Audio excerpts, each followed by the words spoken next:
Mga Benjulup, dahil nga maulan, silabay na natin ang paglinis ng ating loop. Yan yung mga Benjulup. Alinsangan na. Dati kasi konting loop, maraming tae. Ngayon, wala nang tae. Malinis na loop na. Yan yung mga kasabihan ng mga panser, mga Benjulup. So yan nga, dahil silabay na natin. So, kailangan manatalihing malinis ang ating mga loop, mga Benjulup, para iwas sakit, lalo ngayon maulan. Mga Benjulup,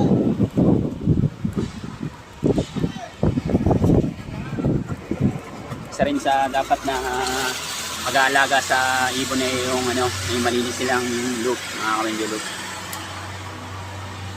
Yan at kumakain na sila ngayon dahil labang naglilinis tayo nung pinaluplay natin. So nailan sila pumasok nung natapos tayo, nagsipasokan na, kaya nagtutukan na sila, mga Benjulup.